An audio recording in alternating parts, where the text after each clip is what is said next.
Greetings. My name is Timothy Halloran, reporting to you from the middle of May 2019 in space and time. This is the latest on the nature of the times and the evolutionary unfolding of our collective human experience. First of all, congratulations and many kudos to you for surviving the more intense half of May of this year. Now, as we talked about in the last report, we had all three of the inner planets aspecting the Saturn-Pluto conjunction. Both Saturn and Pluto recently stationed retrograde on the moon's south node. That Venus and Mercury squared that Saturn-Pluto, while Mars formed the 150-degree quincunx aspect to that Saturn-Pluto. And so the next couple weeks we could have been dealing with some themes of being pushed and pulled, in terms of what we want to be doing, how we're sharing in relationships, what we're doing for our work versus how we're spending time with our family. We're getting this general creative tension pushed and pulled by the cardinal signs.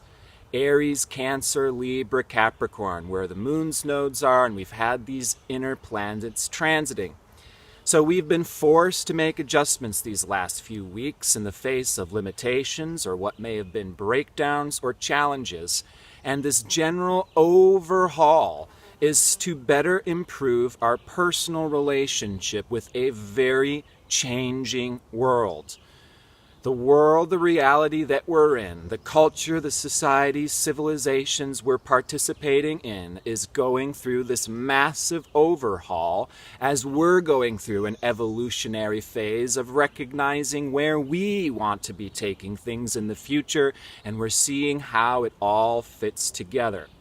How who we are and how we're seeing ourselves is being integrated into the whole picture in these very tumultuous times. Now, this Saturn-Pluto conjunction, which is the main theme going on these next couple years, and there will be periods, as there just was, when the inner planets forming particular angles to that Saturn-Pluto. This is a time where this deconditioning work is most dialed up. This is the most bottom of the barrel evolutionary work and overhaul, particularly being introduced these last couple of weeks. Saturn is correlated to the phenomenon of conditioning. When we have a redundant behavior or expectation reinforced, we think of the classical conditioning experiment of the dog salivating when a bell is rung because the dog's been conditioned to be fed every time it hears the ringing of a bell. We all have these inner programs, these inner conditions, and we are addressing where they have limited us, or these social, societal expectations where they are preventing our collective species growth and evolution into the future. The necessary breakdown of those old conditioning programs. It's as if we're all unplugging the wires, the cords from these old programs, these old television sets that have served as distractions and interferences. Unplugging. So to reset and come back in to a natural sense of who we are and our individual gifts that we have to share with the world. Now, this last week, I put my Saturn and Deconditioning workshop up in my store. And so if you are at all interested in this deconditioning work, which is ongoing these next few years, I specifically made this workshop for this time in order to understand Saturn, the process of deconditioning, how it plays out in our life, because everybody has a unique journey of being conditioned and maybe needing to decondition. And included in this workshop, there is an audio MP3 guided meditation that will take you through Saturn in your house and your sign in your birth chart. And listening to this audio MP3, there is a guided meditation and suggestions given through listening to the audio to help unwind and decondition these redundantly reinforced patterns. So again, anyone interested in that Saturn and Deconditioning workshop, be sure to check that out at the link below. Now, I know what some of you may be thinking. Wait a minute, Timothy. In the last video on the new moon in Taurus, we were talking about getting our feet in the earth and smelling the roses and finding the beautiful gems in the stream as we let go and trust the divine unfolding of life, why haven't I been able to smell the roses or calm down or settle down or slow down? Now that has been and will continue to be a very important medicine, is that we're trying to practice this Taurus medicine of slowing down and tuning in necessarily. But more than this last new moon in Taurus was a seed sowing period, as any new moon is, the beginning of a new lunar cycle where we sow a seed of intention. And so the good news is we've sown that seed if we've done this intentional work, and I haven't just lied to you. There is an opportunity for that seed to continue to unfold, to sprout into real potential. In fact, we oftentimes don't begin to see the results of that seed that was sown in the new moon until sometimes the full moon and the second half of any lunar cycle. So the good news is that we can begin to slow down more so now towards the second half of May. And it's as if that seed that we've sown for abundance, sensuality, reconnection with our inner feminine, a sense of being centered in ourself, a sense of acknowledging the inner value, the inner worth, the inner treasure that we bring to the world from out of what is inside of us. And so the good news is we're going to go through a big energetic shift in these next few days as Venus is moving into her own sign of Taurus, and simultaneously the same day, Wednesday, May 15th, Mars enters the zodiac sign of Cancer. Okay, so Venus is in her own sign of Taurus through June 8th, and Mars will be in Cancer through the start of July. This is a major energetic turning point and shift from all of the action and all of the activity that's been going on the outside and inviting this creative tension of how we can resolve our relationships, our work, and balance everything that we need to do. All of these dishes spinning on the ends of sticks, okay? Now there is this shifting, moving inside, so to process all of the action and all of the activity that could have been going on these last several months. Very, very powerful time of change. Now Venus coming into Taurus is going to pass Uranus. And Uranus is transiting Taurus now through 2025. This is the first time that Venus is passing Uranus in her own sign of Taurus since 1936. And Venus will conjoin Uranus on the day of our full moon in Scorpio, May 18th. Now this is an opportunity for us to really get a sense of what this Uranus transit is going to be bringing to us this next near decade. Again, Uranus in Venus' sign of Taurus will be ruled by and looking up to the principle of Venus these next years. What is Venus is fundamentally exchange.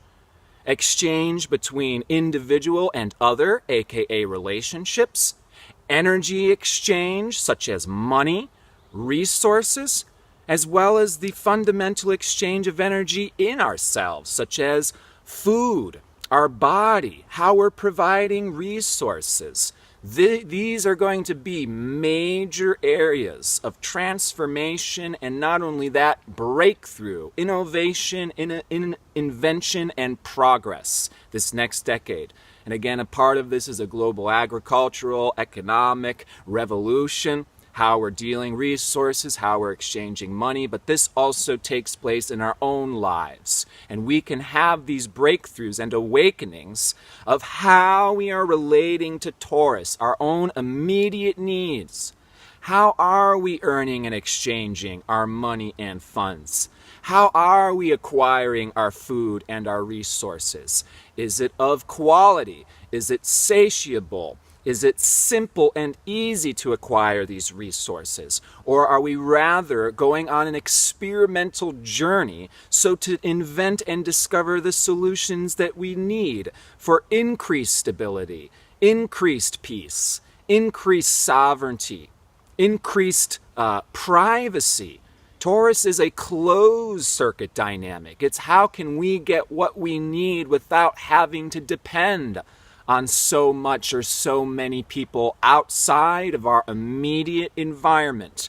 Again, this energetic shift going on this week between Mars and Venus is going to take our consciousness that could have very well been scattered and very busy out there in the world, almost as if that energy's been directed out there in the world, the changes going on, the big events and news taking place in our world, and now it's rolling back to the immediate environment.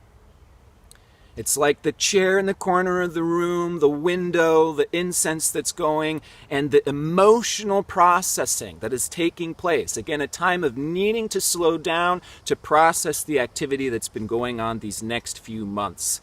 And simultaneously exploring how can we bring in more of that sovereignty, more of a close connection to our immediate environment that is self-serving, self-empowering, and again, bringing in more space, simplicity, peace, privacy in a closed-circuit, self-providing type of way. Now, Venus coming up to Uranus can also shock or awaken us into these realizations. This can also play out in relationships. How have we been connecting and sharing with others? Are we able to really connect and share what we value with others? Is there a sense of we can really do this together? Can we do this closed circuit work together? Is this what we value to do and make this a reality in our immediate environment together? Or have we outgrown our shared values? Or are we needing more freedom to discover more of who we are, rather than being wrapped up in the values, the systems, the expectations, obligations, and projections coming from others? Now, there's a little bit of asteroid creative tension playing out in relationships this next week as well, as asteroid Pallas Athena in the sign of Libra is squaring asteroid Juno, the partnership asteroid in Cancer, coming up on the 14th. Again, activating this cardinal tension, who we are as an individual versus our sharing. And what this can bring up is a tension between our own Pallas Athena in Libra, our own intellectual creative genius, what we desire to share and collaborate with others in a creative intellectual way, versus Juno in Cancer, our actual sense of emotional, intimate connection and safe space, a capability to be able to share ourselves and process our feelings with other people. And so this creates this conflict where it's like our obligations to other places, limitations on our creativity or our creative obligations. How can we have a sense of community and connection? And this way, there is a need to acknowledge the value of others in our own creative journey and discovering that inner treasure of Taurus.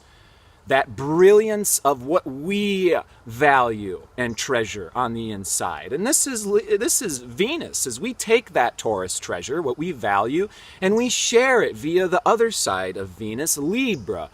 What do you want to take to school for show and tell? What do you love is what we share. It tends to attract people of a similar wavelength who value similar things. And so we have to integrate others with our values, include others in our creative accomplishments, while simultaneously being very honest and very true to ourselves. Now again, this energetic shift taking place between Venus and Mars is going on this week. So generally give yourself the time, the flexibility to wrap up the loose ends of what's been going on, what we need to address on the outside, and start planning that space to maybe slow down, tune in, and to have the time to necessarily process any of the emotions coming up or any of the personal experiences that is now allowing for inner growth. This is a huge societal stigma, is we're only really measured in terms of how successful we are, in terms of what's going on the outside, what we're accomplishing, what we're showing for ourselves. And when we get stuck in that type of imprisoning dynamic, it prevents us from actually growing or evolving, because inner emotional processing is the actual function of evolution. Without that inner processing of personal experience, there is no opportunity to grow and evolve. Hence the importance of emotions, of feelings, of any nature, of any flavor, of any experience, whether it be positive or negative. Emotionals processing is integral, and any and all emotions are good emotions. our information being processed through the body and are never needing to be suppressed, shoved to the side, or left to another day if we're starting to get burned out and exhausted, because we need to process what's going on inside of us. The shift from Mars from Gemini to Cancer really has this intention to find this safe space to slow down and process our feelings. Mars rules our desire function, and Mars in Cancer desires that type of safe space in our relationships and in our immediate environment. The safe space, so to process necessary emotions, and this is where Mars in Cancer is discovering our personal and authentic desires via that inner exploration of our feelings. This informs us of our inner emotional needs, and this is where a lot of potential for unfolding and evolution can take place. That Mars in Cancer will join the Moon's North Node in Cancer in the middle of June on the 12th. So there's an opportunity here to master inner security. And this will involve how we are directing our own energy. So that way we can balance that energetic direction in terms of what's needed on the outside, what's needed on the inside. So to provide that inner platform for inner security while not continuously just being wound up or absorbed or tripped over our feet due to all of the activity going out in the world. Now, Mars in Cancer can be quite emotionally instinctual as well as potentially reactive. There is a need to be mature and responsible about our own emotions and our own reactivity. The major key in being mature with our emotions and reactivity is to embrace and hold space for any and all emotional reactions, whether they be happy, spontaneous, or extremely negative. We do not try to belittle, shame, or grade our own emotions into more or less appropriate. If we get wound up in that moralistic, overly simplistic prejudice against the divine feminine and against emotions, which is, by the way, all pervasive in the New Age and spiritual communities, world, and environment, we end up becoming more explosive, more reactive, more negative, more bitter. Paradoxically, embrace your bitterness, find the gift in it. We'll come back to that work in just a moment. This Mars is coming up to a square to Chiron at the end of this month, Thursday the 23rd. This can very much bring up these emotions. It can bring up emotional catalyst or triggers that is an opportunity for healing. Healing our body, healing our sexuality. How are we sharing these things in our immediate environment with those who truly care? So to provide that support system of internal security. Part of the maturity and the responsibility of going through this Mars Cancer transit is therefore also going to be a need to be vulnerable, right? We're not suppressing our emotions. We need to be in tune with that flow of energy, that balance of in and out. It's like we're working with a pressure valve, okay? And there has to be an exchange, that flow in and out. We can't just bottle up everything that we want to keep other people from seeing. We don't just want to constantly be receiving everybody else's stuff or constantly sending our own personal, subjective, whining, complaining experience either. So we have to allow for necessary adjustment and processing. So not to bottle to the point of blowing up or taking it out on others or ignoring our own inner body's emotional needs. If we go too far suppressing this need to slow down and process, it can very much lead to a burnout, a breaking down, or feeling totally exhausted. If you are feeling exhausted, it can be an indication of a need for emotional processing. Paradoxically, slowing down, tuning in, taking the nice long bath, having the inner dialogue between mother and child. You are the own mother to your own inner child, saying you have full permission, my child, to feel and express whatever you're feeling in the moment you feel it. Whether you're crying and you won't stop, angry, shaking your fist at God, it's all a sham, you've been isolated. Invite any and all of these emotions. Embrace them. in that gentle, maternal type of way. It is such a key and underlying dynamic for fast progress and healing, particularly this year with the moon's north node in Cancer, and particularly with this next full moon on the 18th in the water sign of Scorpio. This full moon in Scorpio illuminates our deepest unconscious desire nature, which is largely being processed through the emotional body. Yes, it can be, again, a reactive moon, but the reactions and the emotions are actually informing us. There is an opportunity to get to know the real depth and richness of our own soul, including our own power to change reality by tuning into our own unconscious field through our emotional body. This is a way to get to know our unconscious desires, needs, or past experiences, past conditioning experiences, and how those things have shaped our reality. It is through addressing the unconscious that we gain the power to really transform our reality. We can't simply just have wishful thinking or asking for requests or just hyper-focusing consciously on something to bring change. This is an opportunity to transform and evolve by making the unconscious conscious. This is the major gift of astrology as well as many healing modalities. I like to call this as shadow work, which is about reframing how we perceive our own negative emotions or unconscious dynamics to embrace the gifts within them. That allows us to stop running from our shadow and integrate the shadow, in which case all that unconscious information becomes integrated and processed as a huge part of who we are and a huge part of our power to catalyze change. So again, shadow work is about embracing what may be seen or experienced as negative. We will have emotional triggers and reactions, and it is super integral and important that we never label or identify those things as negative as a way to push away, escape, avoid, or bypass those complicated, murky, negative, or emotional issues. I cannot begin to express my frustration and concern with the New Age, major religion, and spiritual movements that almost encourage people to bypass their negative feelings, avoid complicated issues, go into this moralistic, oversimplified spiritual doctrine to bypass, escape, and denial reality. The negative feelings, the complicated issues are reality, and our capacity to avoid and deny those things is only in correlation to our capacity to become delusional, disconnected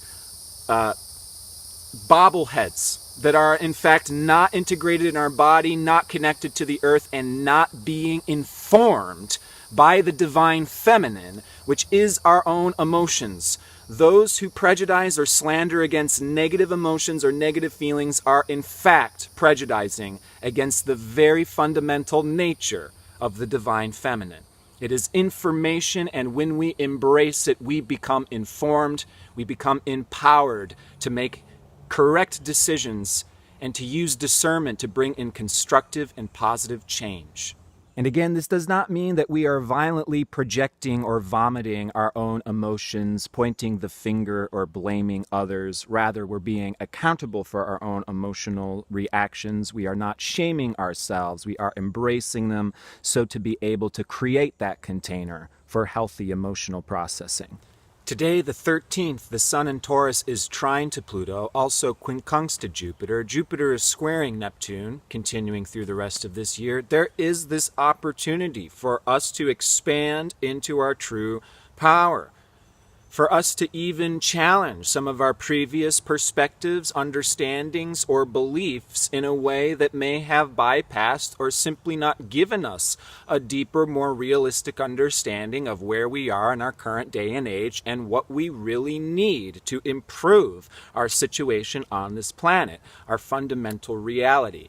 Remember, the inner outer relationship paradox of sometimes needing to slow down to process and also release those emotions. The only way to do emotional processing is to do nothing, to slow down and simply allow yourself to feel. This is the only way to be informed by those emotions, and being informed and aware of where those feelings are coming from, they can also be released. While we're ignoring and bypassing them, we're just storing them in our unconscious field, which is like adding sandbags to our own sense of weight and gravity. And so there is this paradox of slowing down to process emotions, which makes us inevitably lighter, more creatively charged, and we end up being more capable of accomplishing more on the outside by giving ourselves that necessary time to slow down and process.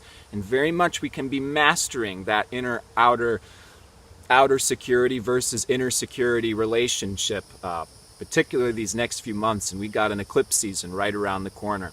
Coming up May 21st, the Sun and Mercury enter their superior conjunction at the 1st degree of Gemini, a very mentally charged aspect, the wing-footed messenger god of Mercury, very, very much fully charged in his entrance into his own sign of Gemini. So we're processing information, we're studying our immediate environment, we're measuring and making sense of our world, forming connections, sending signals. Again, there's this inner-outer mastery work that we can be exploring and discovering how to bring into a win-win, greater, improved potential.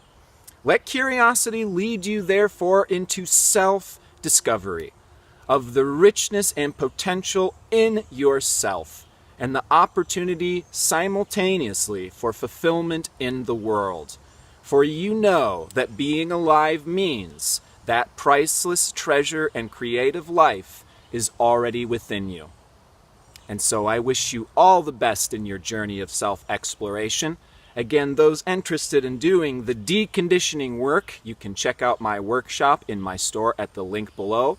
Otherwise, I am absolutely wishing all the best to yourself, to your beloveds. Please do take care.